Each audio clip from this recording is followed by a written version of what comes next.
New in the last hour, the former officer who put a woman in a police car before it was hit by a train learned she will not spend time in jail for her 2 misdemeanor convictions. The incident happened nearly 1 year ago near Fort Lupton during a road rage traffic stop. That woman survived the train collision while in the police vehicle. Investigative reporter Jeremy Hohola was in the courtroom when the sentence was just handed down. And Jeremy, no jail time. Was that a bit of a surprise?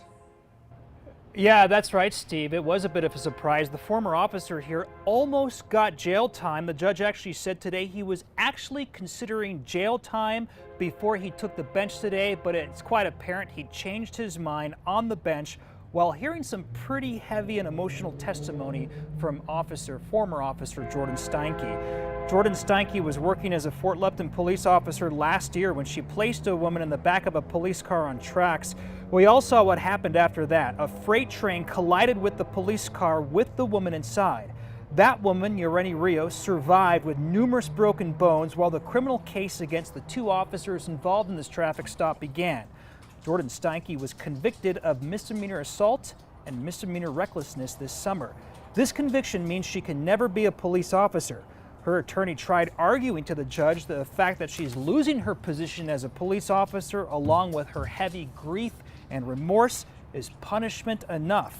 In the end, the judge gave former officer Jordan Steinke 30 months of supervised probation and a requirement to get a mental health evaluation. Here's some of what Steinke had to say before the court today.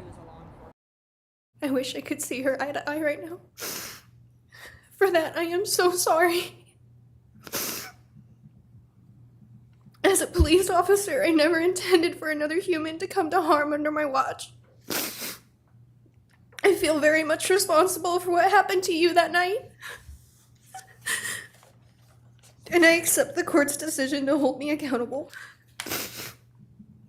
My hope is that everyone who was involved with this situation can find healing and happiness.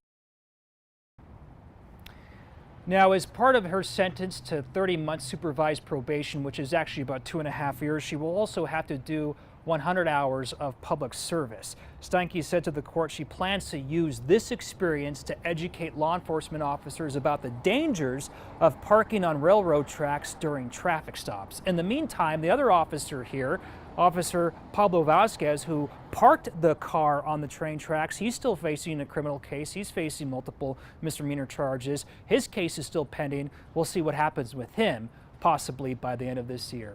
Live in Greeley, Jeremy Hohola, 9 News. Yeah, and with those civil cases pending as well, we'll still be talking about this for a while. Jeremy, thank you for the update.